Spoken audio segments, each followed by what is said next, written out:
مرزا صاحب کہتے ہیں اگر چیخو پکار نہ کی جائے تو نوحہ کرنا ثابت ہے کہ اگر آپ نے ہمیں منع نہ کیا ہوتا تو ہم آپ کی میت کے اوپر نوحہ کر کے آہو بکا کر کے اپنے آپ کو ہلاک کر لیتے. تو اس سے میں نے یہ بتایا کہ ماتم نوحہ اس حوالے سے نوحہ کے جس میں چیخو پکار ہو، ایک تو ہے کہ آپ نظم کے انداز میں کرتے ہیں، وہ بالکل ثابت ہے. اس حوالے سے نوحہ کے جس میں چیخو پکار ہو، ایک تو ہے کہ آپ نظم کے انداز میں کرتے ہیں، وہ بالکل ثابت ہے. یہ ان کے جو ہزارہ جھوٹ ہیں ان میں ایک اور اضافہ ہوا جاتا ہے، یعنی یہ ایک نیا جھوٹ کا اضافہ ہوتا ہے جو ہزاروں جھوٹوں میں ایک اضافہ ہوتا ہے. کتنی غلط بات ہے. آج یہ بھی کہہ دیا ہے کہ بس چیخو پکار نہ ہو.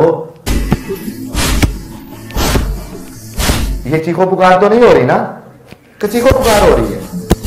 تو وہ کیا کرتے ہیں، ان کے نوحوں کے پیچھے یہ آواز آتی کہ نہیں آتی؟ وہ مرثیے جو پڑے جاتے ہیں یہ کیا ہے؟ اگر چیخو پکار نہ کی جائے تو نوحہ کرنا ثابت ہے. بھئی نوحہ ہے ہی حرام، کسی شکل میں ہو جائے نوحہ تو حرام ہے.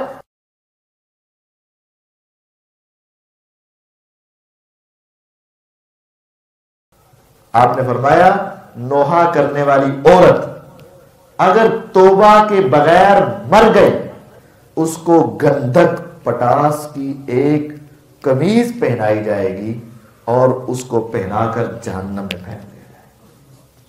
چونکہ بارڈر پار والے نوحہ کرتے ہیں تو یہ نوحہ یہ بھی ایک سٹیپ بنا دیا گیا. تو یہ بہت ساری باتوں میں شریعت سے نکل چکا ہے اور کھل کر رافضی بن چکا ہے.